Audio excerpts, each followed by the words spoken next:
Salut les amis, nous voici aujourd'hui réunis une fois de plus pour le chapitre 647 de Bleach. Donc,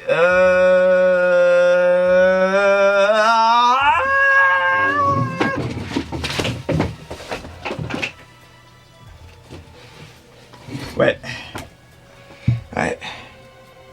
Bankai, ouais. Non mais sérieusement, les gens. Le Bankai de Kyoraku.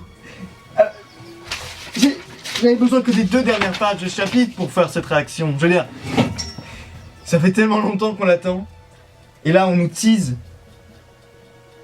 Et je veux dire, on le verra au prochain chapitre, peut-être à la fin du prochain chapitre. Mais enfin, putain. Vous vous rendez compte sérieusement? Non, c'est ouf. C'est complètement dingue. Parce que si ça tombe, on va être déçus. Hein. Non mais c'est vrai. Ça tombe, ça va pas être un truc... Mais enfin, bon. Bon, faut que je commence la review, parce que sinon... Non mais c'est vrai. Je viens de le lire en fait, le chapitre. C'est pour ça que je suis encore un peu en état de tension. J'ai encore... Quand j'ai vu, franchement... Ça méritait pas une live reaction... Enfin, une réaction live, ce chapitre. L'entièreté du chapitre, non. Mais par contre... Ce Bankai, putain, ça fait tellement longtemps qu'on attend. Maintenant, il ne nous manque plus que celui de Urahara. Et bon, j'attends aussi le Bankai de Shinji quand même. Et éventuellement celui de Rose. Non, de Love, pardon.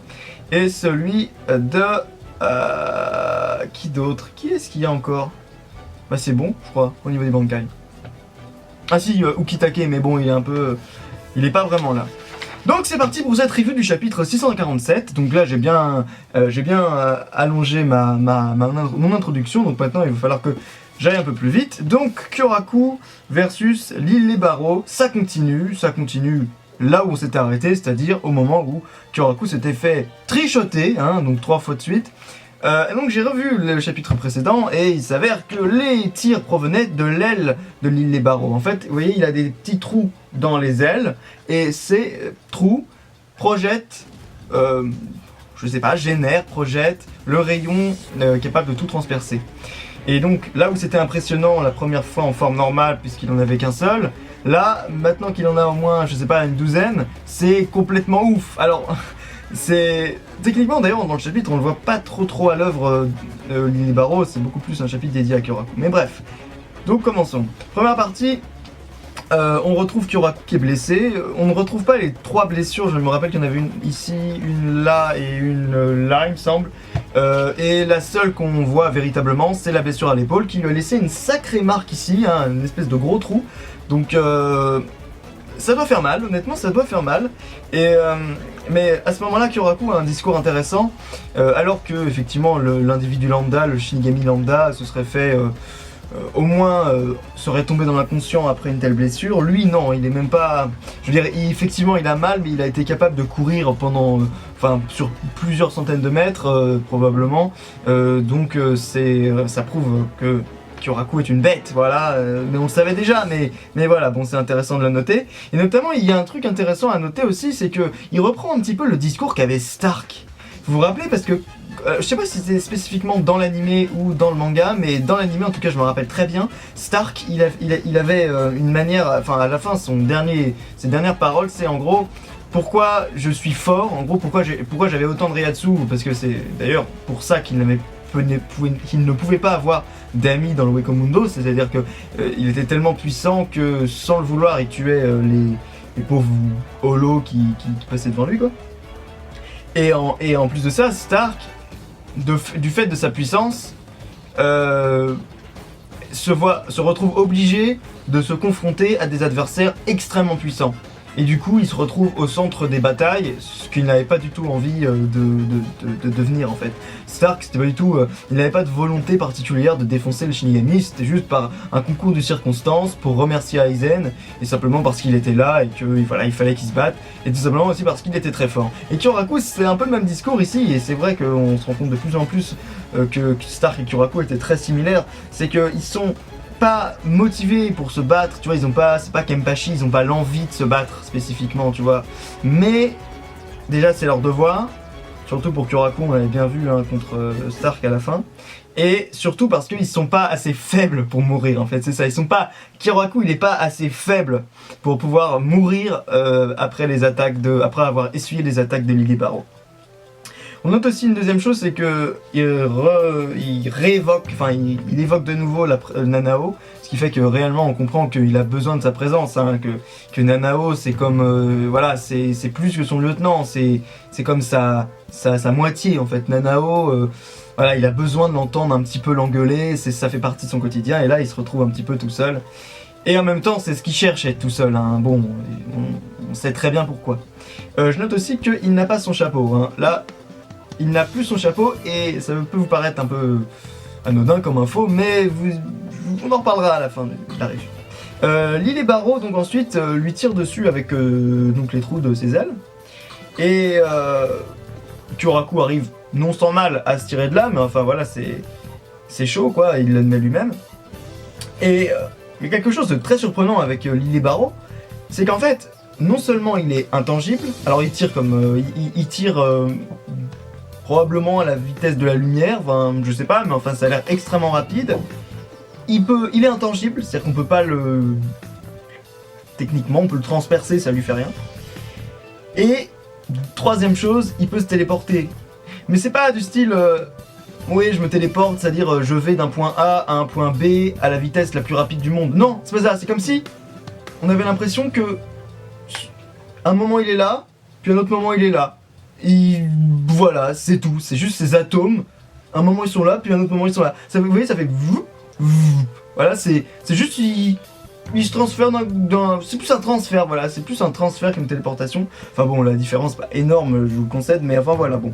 Téléportation à ajouter à la puissance de Lily Barrow, donc voilà, c'est toujours bon à prendre.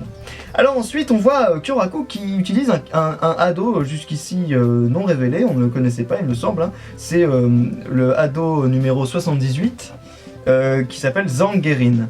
Et la traduction c'est slash de l'anneau illustre en fait, ou slash de la roue illustre il me semble, enfin slash coup, enfin en français, ouais, coup de l'anneau illustre. En fait, c'est un coup c'est une lame en fait qui se diffuse à partir de ta propre épée. C'est une lame qui fait tout le tour de toi et qui se développe en anneau concentrique en fait, d'un coup comme ça, bim. Et je vais suivre la chronologie du chapitre, les amis. Je ne vais pas parler du Bankai tout de suite, je vais revenir sur finalement ce qu'on avait dans le chapitre, c'est-à-dire le groupe Urahara, Shinji, Renji et tout et compagnie. Alors, on retrouve ce groupe et Shinji remarque au loin une espèce d'explosion, voilà. Et tout à coup, évidemment, fallait bien qu'on retrouve le quatrième Stanritter, celui qu'on n'avait pas vu. Enfin du moins qu'on n'avait pas vu confronté à un Shinigami, et c'est Gérard Valkyrie, le miracle, The Miracle. Alors, le miracle. Il est extrêmement théâtral, comme on l'avait vu, il paraît pas très intelligent, et il est très arrogant. Mais, j'y reviendrai peut-être plus tard, est-ce qu'on serait pas en train peut-être de le juger trop rapidement, ce mec-là? Bon, peu importe. D'abord, Shinji, j'aimerais dire un truc à propos de ce que dit Shinji. Shinji, il dit en gros... non, on n'est pas là pour... Enfin, il dit ça à Valkyrie. Il dit on n'est pas là pour, en gros, perdre du temps avec toi. Enfin, dans la traduction française, c'est quoi exactement? Hop, bim. Excusez-moi, hop. Ouais, donc Shinji, en gros, dit à Dudul, là, à Bidule, Thor, il dit à Thor, on n'est pas venu pour toi, en gros, voilà. Bon, faut qu'on continue de courir. Et là, il y a un truc qui me gêne. Je veux dire, vous le savez quand même, les Shinigami, que il y a des Sternritters qui sont encore en service, qui sont encore là. Bon, deuxièmement, vous savez que les Sternritters qui sont encore là sont probablement les plus puissants de tous les Sternritters. 3. Shinji, toi, personnellement, tu sais que tu n'as réussi à vaincre personne depuis le début, là. Hein? Bambietta. Bon, qui d'autre? Pasby. Ok, t'es toujours là, t'es toujours vivant, Shinji. Mais, comment dire? il y a un moment, va bien falloir que vous cassez du Quincy, les gars. Je veux dire, ça va bien de courir 20 minutes, 2 heures dans le palais, mais il y a un moment, les gars, faut bien que vous compreniez que vous n'allez pas vous faire back, dès le début. Faut passer d'abord par la garde et ensuite vous faites le boss final. C'est dans tous les jeux vidéo. En plus, merde, Shinji, toi t'as été dans le monde des humains. Tu devrais savoir ce que c'est voilà, tu devrais savoir ce que c'est qu'un jeu vidéo. Donc bordel de merde, tu sais ce que c'est qu'un boss final. Ça vient pas avant les boss mineurs. Voilà. Donc voilà, ça m'énerve. Les gars, c'est vrai, ça vraiment je suis sérieux là, je veux dire, à un moment ça va bien de courir, il va bien falloir affronter les Sternritter élites. Ça a aucun sens de se dire ouais on va aller poutrer jouer à bac d'emblée comme ça direct. Non, et puis même si tu poutrais jouer à bac, il resterait quand même ces gars-là à défoncer. Et même si tu retrouves nez à nez avec Joabac, il va bien falloir que tu protèges tes arrières, parce que si jamais t'as dépassé les Listernator et que tu te retrouves devant le boss final et que t'as toujours pas buté les boss mineurs, bah ils vont venir t'emmerder alors que toi-même t'es pas certain de pouvoir battre le boss final. Alors franchement c'est complètement con, il y a bien un moment où il faut être un petit peu lucide et battre les plus faibles avant le plus fort. Je veux dire, ça paraît normal. Au moins Kyoraku, il est lucide là-dessus. Je veux dire, c'est vrai, il s'est dit, bon, ok, allez-y, je m'occupe de celui-là, maintenant, allez-y. Sauf que le problème, c'est que moi, j'aurais imaginé quand même le capitaine commandant. Le capitaine commandant, je l'aurais imaginé peut-être avec contre un adversaire plus puissant. Sauf que ça a été un peu nuancé dans l'idée que Lily Barrows semble être, enfin, se prétend comme étant le plus puissant Sternritter, le dernier Sternritter, enfin, peu importe. Donc ensuite, quelque chose d'intéressant, Renji se propose pour poutrer la gueule à Thor, et jusqu'à un moment, tu vois, j'ai cru vraiment, je me suis dit, ah ok, bon, on a vu Renji poutrer de manière assez éclair, franchement, faut le reconnaître, de manière assez éclair le Luchadores, là, le masque de masculine, donc pourquoi pas. Sauf que pour moi, j'ai un petit problème avec ça, ça va, Renji, il a eu son moment de gloire contre masque de masculine, justement, faut en laisser un petit peu à d'autres. On a vu que Renji, il a eu un power-up.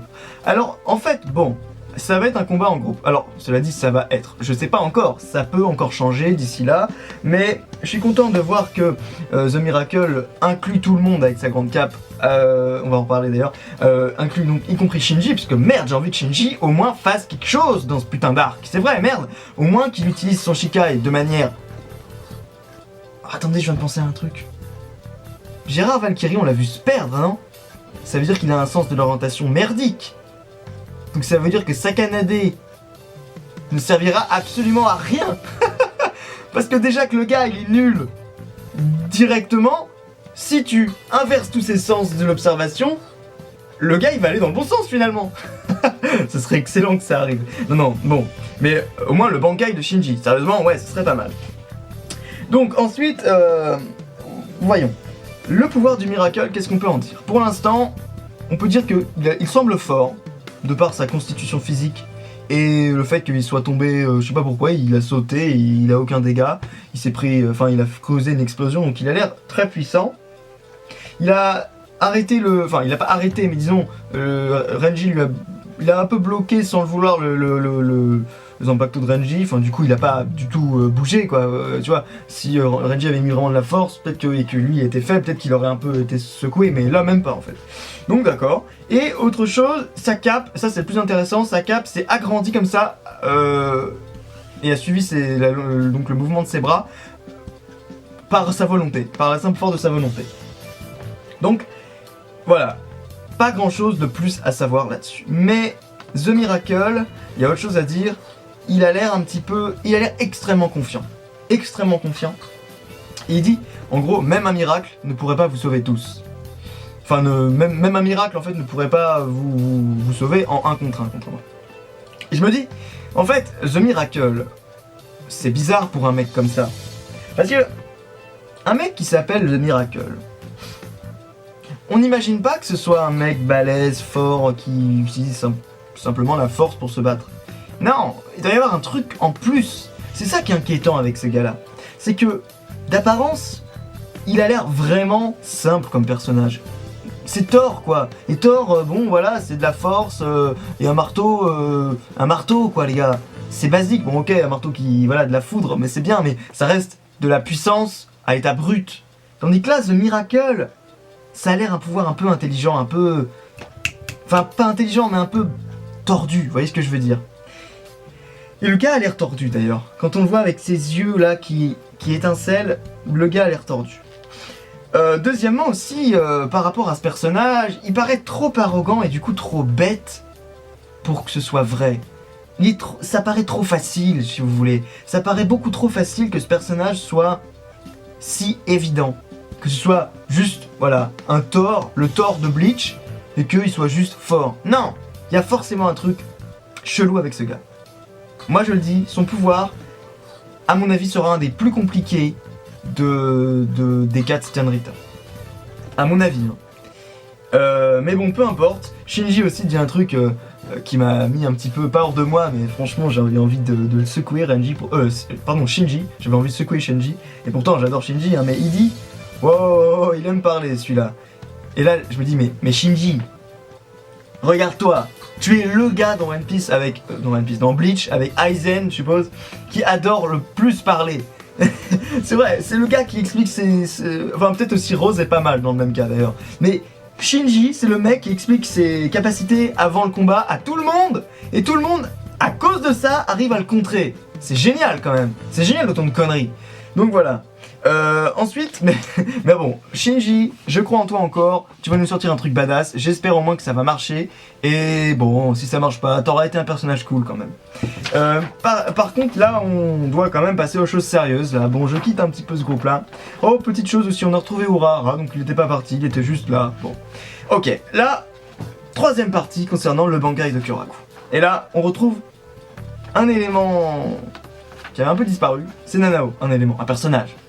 Nanao, alors je saute un peu, hein, vous avez compris, Nanao est revenu, on voit une ombre et Kyoraku dit « Ah merde, Nanao, je sens que t'es dedans en gros, j'espère que tu vas pas te faire prendre en fait. » On a très bien compris que Kyoraku a ressenti le Reiatsu de Nanao, Nanao fait chier, à moins qu'elle sorte une carte un petit peu spéciale, qui fonctionne, pas comme l'âme de Nemu s'il vous plaît.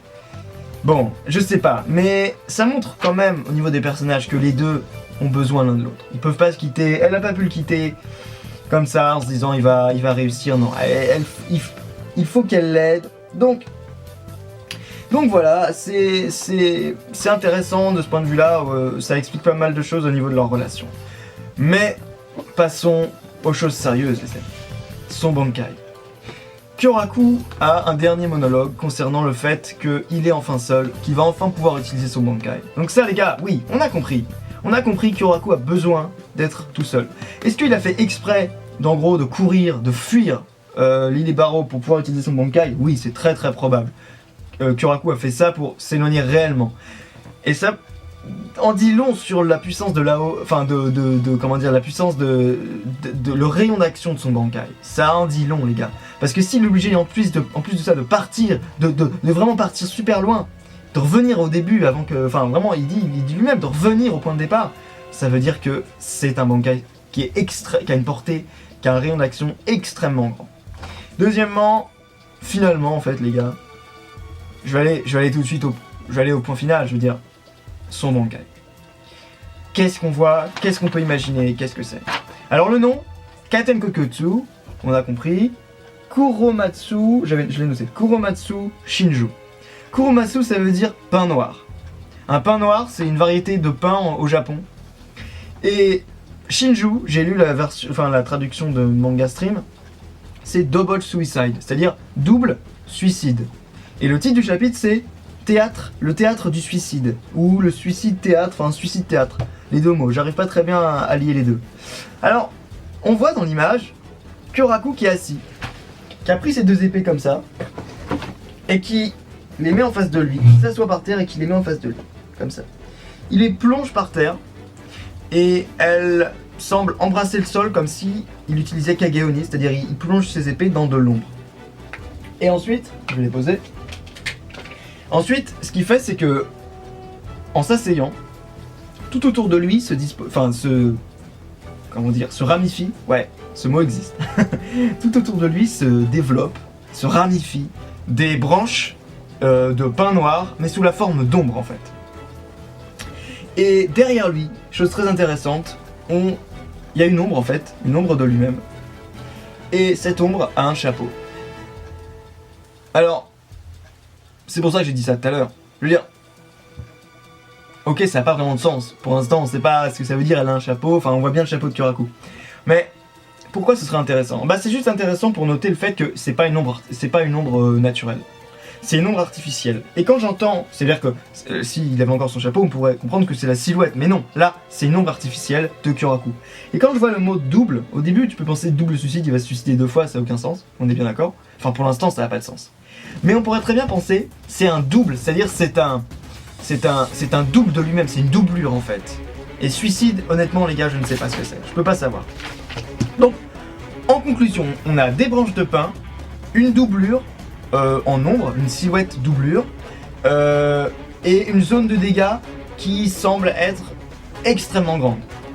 À ceci, on peut ajouter qu'il y a une espèce de halo lumineux autour de Kyoraku, mais je pense que là, c'est juste un effet ou probablement du Reiatsu. Mais voilà. Aussi, il y a le fait que Kyoraku semble vraiment très calme, très replié sur lui-même, et que il est pas en mode position d'attaque. Là, il est en mode, voilà, je plante mes trucs, et il y a une espèce... En fait, même curieusement, je dis des branches, mais ça ressemble plus à des racines. Comme s'il y avait des racines qui infiltraient le sol, des racines sous la forme d'ombre et de pin, d'ombre de pin.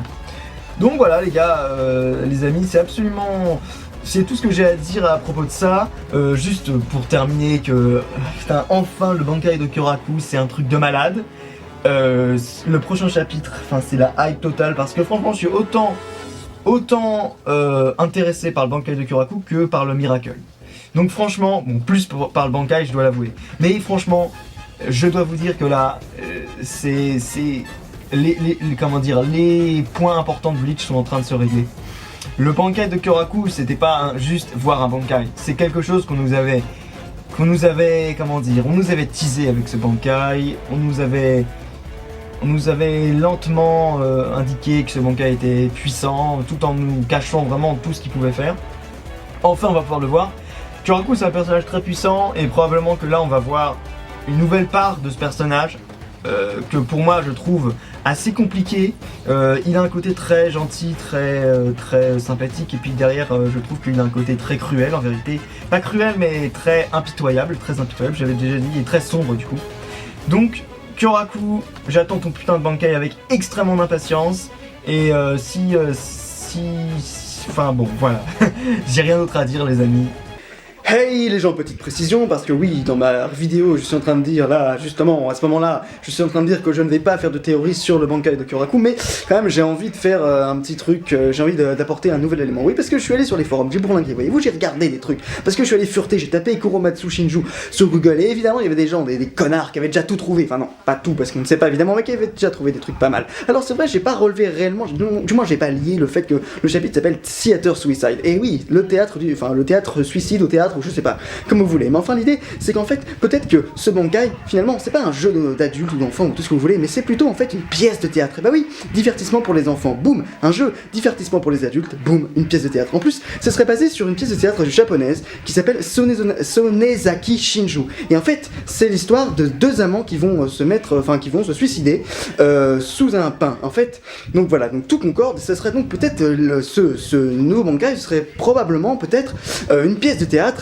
Et probablement que finalement le grand risque c'est que ce soit la mort pour les deux amants, et probablement que nous allons avoir quelque chose qui va se passer entre Nanao et Shunsui, c'est bien possible. Et aussi une autre chose que je voudrais préciser, l'ombre que l'on voit dans l'image du Bankai, ce n'est pas l'ombre de Shunsui en fait, c'est pas l'ombre avec le chapeau, je me suis trompé, c'est en fait l'ombre de son esprit, l'esprit du Zanpakuto, et qu'on le voit, en fait il est en train de prendre dans ses bras Shunsui comme s'il faisait un câlin, voilà, derrière lui, dans son dos, et donc voilà, donc c'est assez morbide parce qu'on a l'impression que c'est la mort qui vient le chercher. Et est-ce que Shunsui va mettre sa vie en danger parce qu'il y a quand même le mot suicide dedans, hein, dans ce Bankai, donc bon voilà, on ne sait pas, mais ça reste que très intéressant, et je vous laisse regarder la fin de la review.